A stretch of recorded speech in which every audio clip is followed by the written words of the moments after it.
So it's sounding like the move here is going to be brace ice and water shield over the top of the quick mount.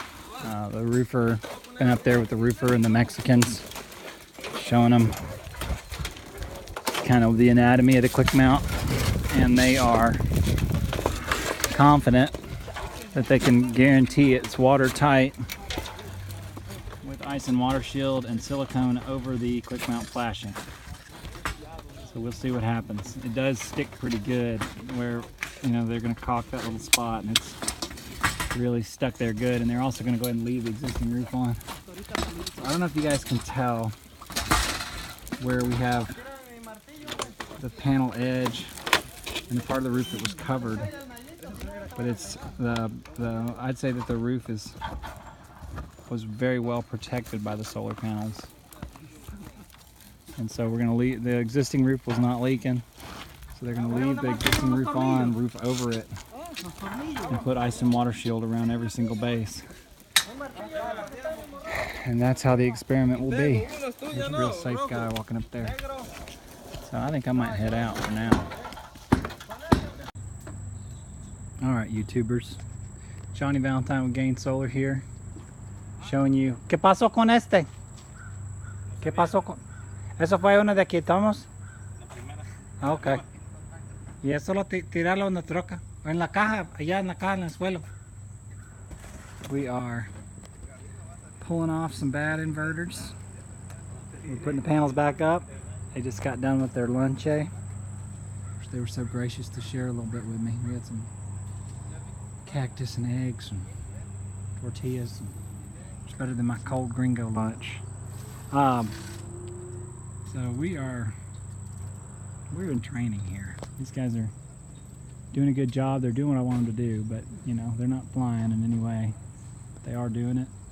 A couple things you might want to remember when you're doing one of these jobs. It's Saturday, by the way, so I'm kind of worn out. You got to protect the roof when you're re-roofing. You got to number every single thing that you pull off the roof and match those numbers back up. Otherwise, you're going to have a monitoring nightmare when you go to reconnect this enphase stuff. You can see the way I clipped.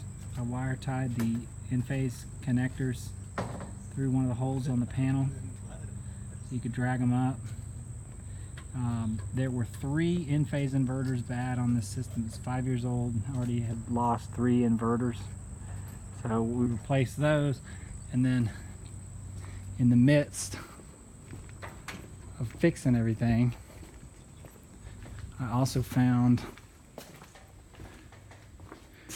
I want to show you this rodent damage. Now, did I lose it? Where's my rodent damage? I'll find the rodent damage in a minute and show it to you. So if you're thinking about putting solar on your roof, think about the rodents. I know the rest of the industry is probably going to hate me for this. It is a real thing. And I was talking to another installer on the phone, and I was asking him, when have you seen rodent damage? And he was saying that the only time he'd seen it was when they used rodent guard. So now I'm baffled, because I thought you were supposed to use rodent guard to keep them out. I've never put any rodent guard on anything, but they was chewing on these panels, folks. Some squirrels will get in there and tear your stuff up. Almost all solar array warranties say we cannot warranty rodent damage. So it's about 97 degrees, August 4th in Georgia. Slow going, putting these panels back up, this re-roof. Trying to save this guy a piece of his ROI. Also, if you remember from the first video, but where they so conveniently left out this last row of feet, went ahead and did him a solid. I'm going to go ahead and do the same thing up here, put in more feet for the guy. But they ran out of feet on, I guess back in 2012, flashings and L feet were scarce, so we spent the morning putting those back up for them. And we are plugging along. I believe they have hit the halfway mark on this 20 panel solar array with enphase. Johnny Valentine with the solar, grid tie solar re-roof and swap out. I'm feeling it too. Right now, I know I have 13 M215s on the back of the panels. They're 240s, but they're M215 inverters. So if I multiply 13 times 215, it should be close to what 9.1 amps times 240 is. I got 240 volts, 9 amps coming through, so I can clamp the disconnect. This is really the only way to really make sure your enphase is working. You can't, it's not like Solar Edge where you get 1 volt per module. They're working right. They do beep when you plug them in. They'll beep green a couple of times, and then they'll beep red, and if they stay solid red, they're no good. If they don't light up, they're no good. But I want to make sure that it is working somehow, so if I multiply 9.5 times 240, that's the actual power. And then if I compare that to 13 215 watt optimizers, compare those actual numbers, they should be somewhere close. And I just did some numbers and came up to around 70%, so I know it's good. But that's how I'm testing this array. Went up to 10. She's really going now. She's doing 2400 watts. So a minute ago it was at 10 amps, it's 9.7, so you know 240 times not 10 is 2400 watts is what I'm making just about. And 215 watt optimizers times 13 is somewhere around 2700 watts, so it tells me it's working good. So these solar panels, they're bulky little buggers. 65 by 39 inches, and they are probably, these are probably 42 pounds each. They got the real thick frames. So you guys see how I'm stacking them? This is not by happenstance.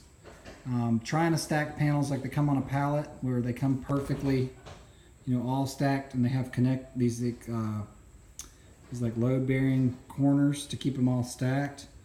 You can't really do that much once you start breaking them, efficiently breaking them from a pallet. So the most efficient way to stack them is to do this crisscross move. You can do this while you're staging panels or something like that. I brought a couple of pallets from home, or from the shop, I'll say. And then I caught this guy doing a cool solar trick. He's mounting his panels in landscape. So what he did is he was right where he wanted his panels to go. He ran a self-tapping screw. This is back in 2012, but they had some tricks. So he ran a self-tapping screw onto each side, so when he would go to set this thing on the rail, the rail would butt up and hold the panel there. Or maybe he was hanging it, because this screw, I guess he was hanging them from the rail, but he was running a little screw into here, and he had the wherewithal to use a stainless fastener, but he was using that to help him position his panel, so that's a pretty good idea. So, panel stacking pro tip.